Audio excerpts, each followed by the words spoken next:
4. Fernando dirigiu-se a seu aposento com tanta precipitação, que esqueceu-lhe o objeto fechado em sua mão, só deu por ele no toucador, ao cair-lhe no chão. Abriu então o papel. Havia dentro uma chave, e presa à argola uma tira de papel com as seguintes palavras escritas por Aurélia: chave de seu quarto de dormir. Ao ler estas palavras, Seixas tornou-se lívido, e lançou um olhar esvairado para o reposteiro da câmara, e em que ele que entrará na véspera palpitante de amor e que não poderia nunca mais penetrar, senão ébrio de vergonha e marcado com o ferrete da infâmia. Com o movimento que fez, descobriu uma modificação que sofrerá o aposento. Fora arredado o guarda-roupa, que ocultava uma porta agora patente, e apenas coberta por uma cortina também de seda azul.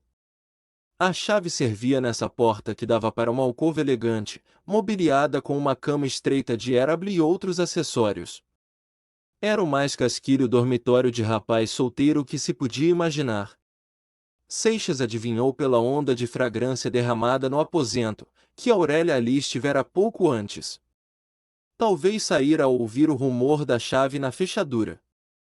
Meu Deus! Exclamou o mancebo comprimindo o crânio entre as palmas das mãos. Que me quer esta mulher?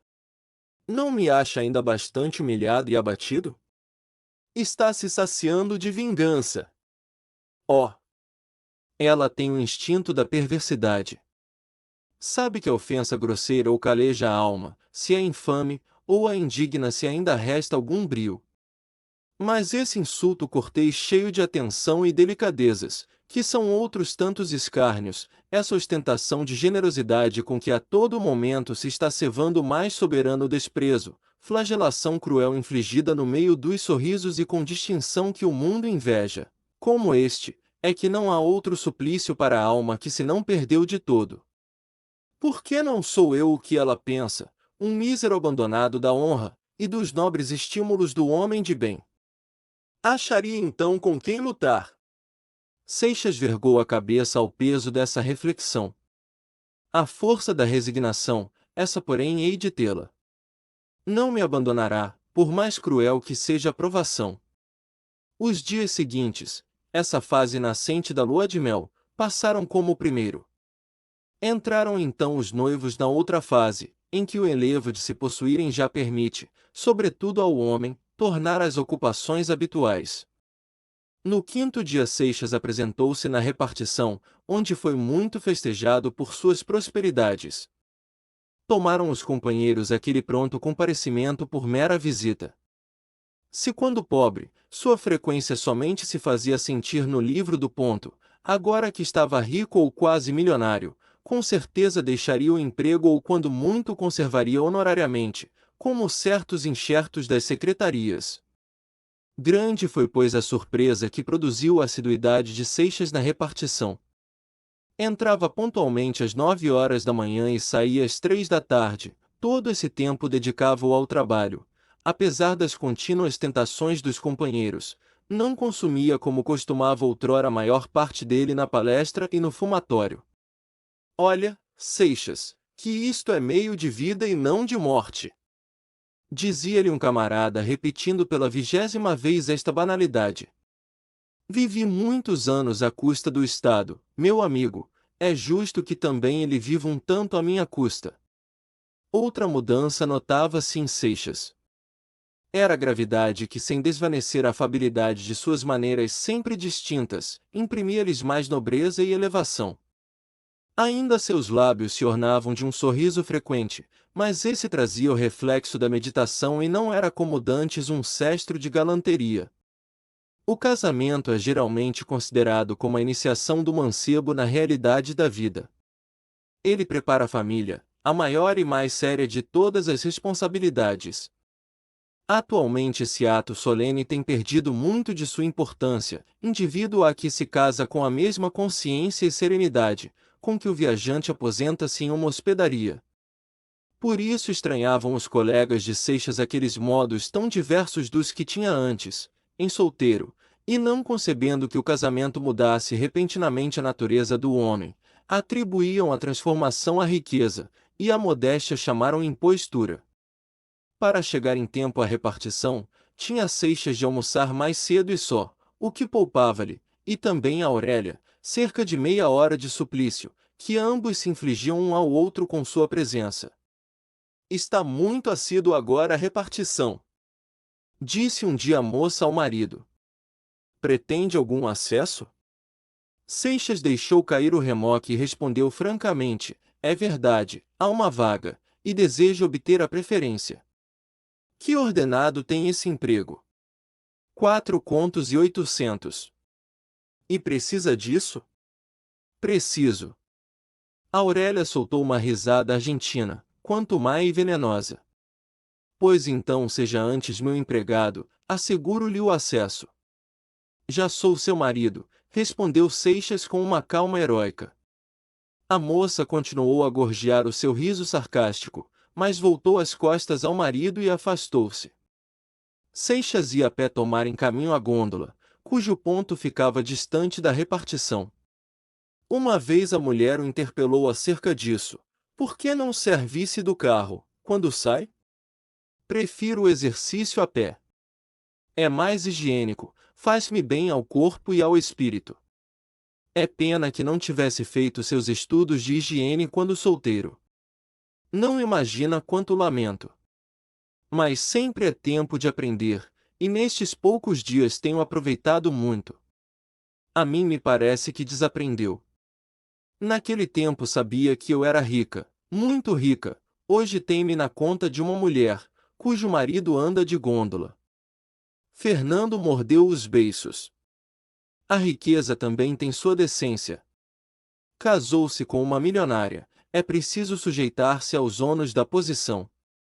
Os pobres pensam que só temos gozos e delícias, e mal sabem a servidão que nos impõe esta gleba dourada. Incomoda-lhe andar de carro? E a mim não me tortura este luxo que me cerca?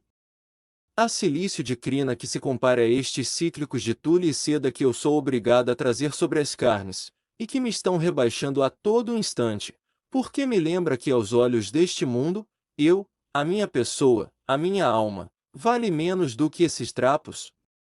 As últimas palavras pareciam escapar-se dos lábios da moça rorejadas de lágrimas. Seixas, esquecendo a pungente alusão que sofrera pouco antes, fitou-a com olhos compassivos, mas ela recobrara já o tom de agressiva ironia. Assim o mundo achará em mim a sua criatura, a mulher, que festeja e enche de adorações. Eu serei para ele o que ele me fez. Esse mundo, Fernando compreendeu que era o pronome de sua infelicidade e ambição. Restituído à realidade de sua posição de que o ia arrancando súbita comoção, disse: pensa então que a decência de sua casa exige que seu marido ande de carro? Penso que me casei com um cavalheiro distinto, que sabe usar de sua fortuna, e não com um homem vulgar. Tem razão. Reclamo o que lhe pertence, e eu seria um velhaco se lhe recusasse o que adquiriu com tão bom direito. A chegada de De Firmina interrompeu este diálogo. De volta da repartição, encontrava Seixas a mulher na saleta. Se ela estava só, cortejavam-se apenas, trocavam algumas palavras a esmo, depois do que recolhiam-se cada um a seu aposento e preparavam-se para o jantar. Se havia alguém com Aurélia, Seixas passava-lhe a mão pela cintura e roçava um beijo hirto por aquela face aveludada que se crispava ao seu hálito frio. Depois do jantar vinha o passeio ao jardim. Era nessa ocasião, quando escondidos pela folhagem, os supunham na troca de ternuras, que Aurélia crivava o marido de epigramas e motejos. De ordinário Seixas opunha a esse fogo rolante uma paciente indiferença que acabava por fatigar a moça.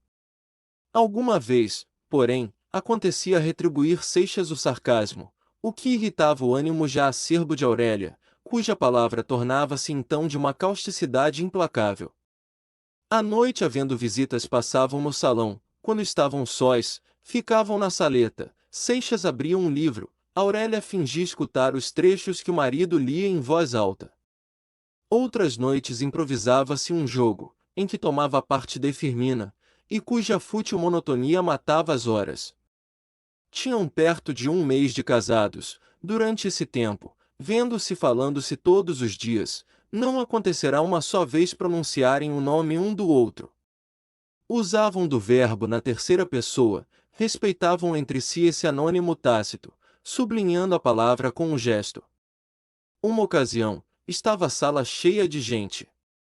Aurélia dirigiu-se ao marido quando este de pé, a pequena distância, conversava com várias pessoas. Não respondeu Seixas. Ela quis aproximar-se para chamar-lhe a atenção, mas cercavam-no os amigos. Fernando! Disse então, fazendo um supremo esforço. Seixas voltou-se atônito. Encontrou nos lábios da mulher um sorriso que saturava de fel a doçura daquela voz. Chamou-me para acompanhar de Margarida que se retira. A mudança que se havia operado na pessoa de Seixas depois de seu casamento, fez-se igualmente sentir em sua elegância. Não mareou-se a fina distinção de suas maneiras e o apuro do trajo, mas a faceirice que outrora cintilava nele, essa desvanecera-se. Sua roupa tinha o mesmo corte irrepreensível, mas já não afetava os requintes da moda, a fazenda era superior, porém de cores modestas. Já não se viam em seu vestuário os vivos matizes e a artística combinação de cores. Aurélia notou não só essa alteração que dava um tom varonil à elegância de Seixas, como outra particularidade, que ainda mais excitou-lhe a observação. Dos objetos que faziam parte do enxoval por ela oferecido, não se lembrava de ter visto um só usado pelo marido. Ao mesmo tempo a chocalice dos escravos a advertiu de uma circunstância ignorada por ela e que se prendia à outra. Ordenava ela à mucama que distribuísse pelas outras uns enfeites e vestidos já usados. Sinhá é muito esperdiçada. Observou a mucama com a liberdade que as escravas prediletas costumam tomar. Não sabe poupar como o senhor que traz tudo fechado, até o sabonete. Não tens que ver, nem tu nem as outras, com o que faz teu senhor. Atalhou Aurélia com severidade. Bem ímpeto sentiu a moça de interrogar a mucama, mas resistiu a esse desejo veemente para conservar o decoro de sua posição e não abaixar-se até a familiaridade com a criadagem. Despediu a rapariga, mas resolveu verificar por si o que teria valido a Seixas essa reputação de avaro, que lhe conferia a opinião pública da cozinha e da cocheira. 5. No dia seguinte, depois do almoço, lembrou-se Aurélia de sua resolução da véspera. Àquela hora o marido estava na repartição, e já o criado devia ter acabado de fazer o serviço dos quartos, por conseguinte podia sem despertar a atenção realizar seu intento. Deu volta à chave da porta que um mês antes fechara-se entre ela e seu marido, abriu de leve o reposteiro de seda azul para certificar-se de que ninguém havia no aposento, e trêmula, agitada por uma comoção que lhe parecia infantil, entrou naquela parte da casa, onde não tornará depois de seu casamento. Que horas encantadoras passará ela ali nos dias que precederam a cerimônia, quando ocupava-se com o preparo e adereço desses aposentos, destinados ao homem a quem ia unir-se para sempre, embora para dele separar-se por um divórcio moral, que talvez fosse eterno. O sentimento que possuía Aurélia e a dominava naquele tempo, ela própria não o poderia definir, tão singulares eram os afetos que se produziam em sua alma. Ao passo que ela acariciava com um acerbo requinte a desafronta de seu amor ludibriado, e prelibava o cáustico prazer da humilhação desse homem, que a traficava, vinham momentos em que aliava-se completamente dessa preocupação da vingança, para entregar-se às fagueiras ilusões. Tinha sede de amor, e como não o encontrava na realidade, ia bebê-lo a longos haustos na taça de ouro, que lhe apresentava a fantasia. Essas horas via-as com seu ideal, e eram horas inebriantes e deliciosas. Nelas foi que a jovem mulher se esmerou em ornar estas salas e gabinetes. Sonhava que iam ser habitados pelo único homem a quem amara, e que lhe retribuía com igual paixão. Queria que esse ente querido achasse como que entranhada na elegância dos aposentos, sua alma palpitante, que o envolvesse e encerrasse dentro em si.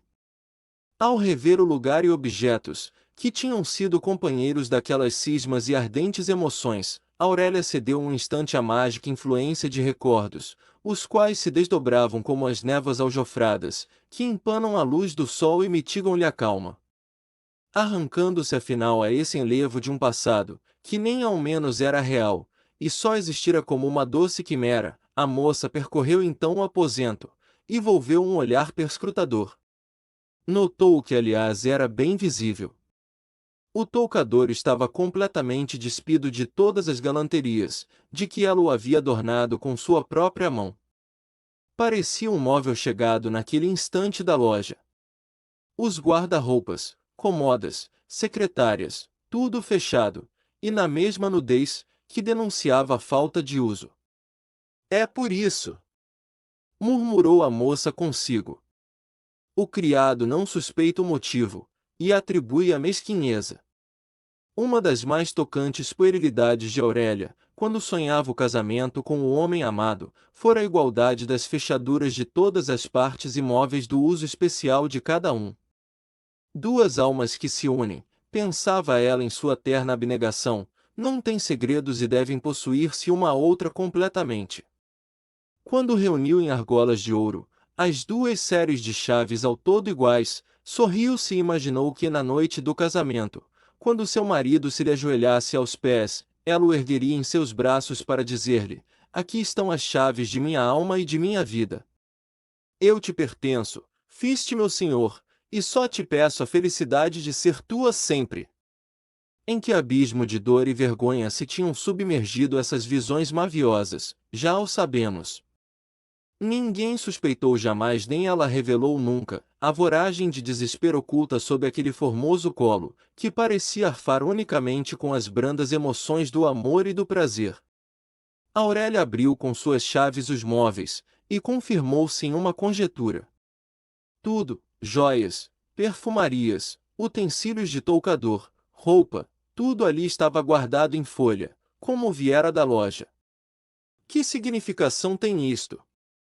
Murmurou a moça interrogando atentamente seu espírito. Parece desinteresse. Mas não. Não pode ser. Em todo caso há um plano, uma ideia fixa. Outro dia o carro, agora isto. Refletiu algum tempo mais, e concluiu, não compreendo. A Aurélia tinha razão. Se com essa obstinação, Seixas queria mostrar desapego à riqueza adquirida pelo casamento, fazia um ridículo papel, pois o enxoval não era senão um insignificante acessório do dote em troca do qual tinha negociado sua liberdade. A porta do quarto de dormir estava fechada. Aurélia abriu-a com a chave parelha que havia em sua argola. Ali achou a escrivaninha, que servia de toucador provisório a Seixas, e uns pentes e escovas de ínfimo preço. Agora entendo. Quer mortificar-me.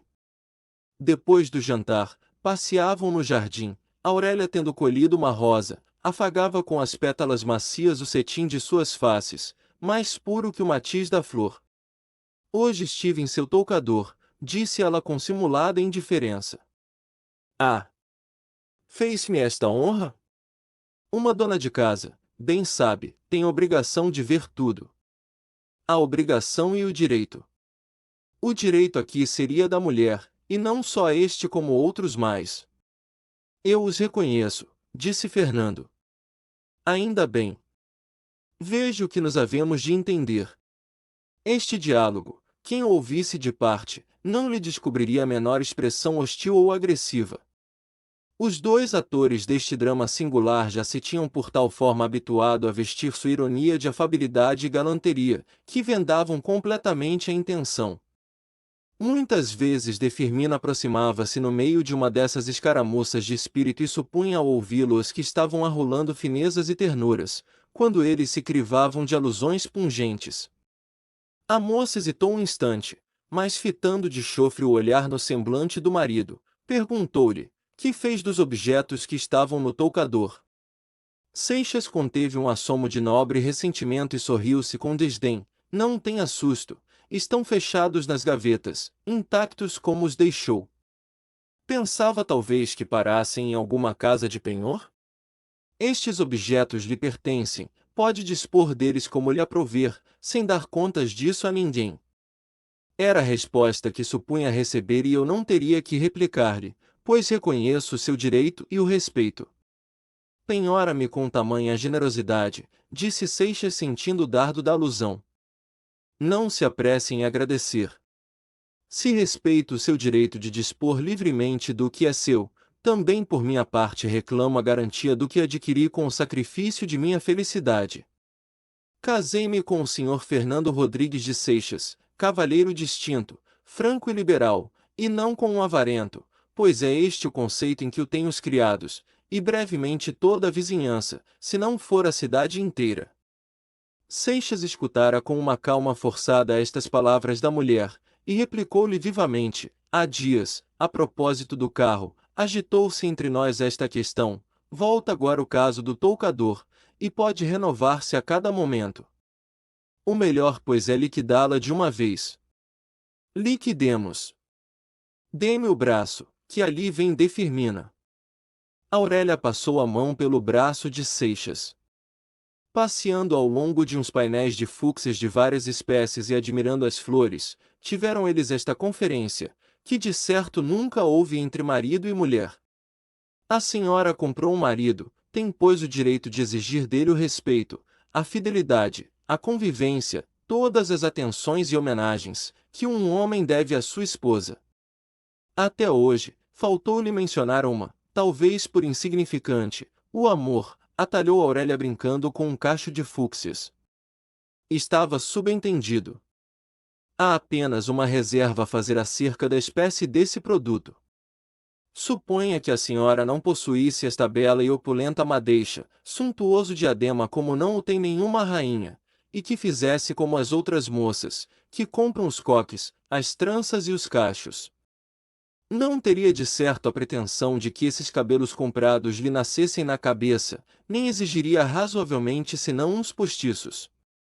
O amor que se vende é da mesma natureza desses postiços, frocos de lã, ou despojo alheio. Oh! Ninguém o sabe melhor do que eu, que espécie de amor é esse, que se usa na sociedade e que se compra e vende por uma transação mercantil, chamada casamento. O outro, aquele que eu sonhei outrora, esse bem sei que não o dá todo o ouro do mundo. Por ele, por um dia, por uma hora dessa bem-aventurança, sacrificaria não só a riqueza, que nada vale, porém minha vida, e creio que minha alma. Aurélia, no afogo destas palavras que lhe brotavam do seio agitado, retirara a mão do braço de Seixas. Ao terminar voltará-se rapidamente para esconder a veemência do afeto que lhe incendiara o olhar e as faces. Seixas acompanhou este movimento com um gesto de profunda mágoa, que um instante confrangeu-lhe o semblante, mas logo passou. Já ele estava ocupado em entrançar nos losangos do gradil verde alguns pâmpanos mais longos de madressilva, quando Aurélia aproximou-se. Não faça caso destas puerilidades. São os últimos arrancos do passado. Cuidei que já estava morto de todo, ainda respira, mas em poucos dias nós o teremos enterrado. Talvez que então eu consiga ser a mulher que lhe convinha, uma de tantas que o mundo festeja e admira. A senhora será o que lhe aprouver, de qualquer modo deve convir-me desde que não empobreça. Este sarcasmo chamou Aurélia à realidade de sua posição. É verdade, esqueci-me que entre nós só há um vínculo. Posso continuar? Estou ouvindo. As obrigações e respeitos que lhe devo como seu marido, ainda não me eximi de cumpri-los, e não me eximirei, qualquer que seja a humilhação que eles me imponham. Aurélia sentiu uma estranha repulsão ao ouvir estas palavras, o rubor queimou-lhe as faces. A senhora pretende também que não comprou um marido qualquer, e sim um marido elegante, de boa sociedade e maneiras distintas. Fazendo violência à minha modéstia, concordo.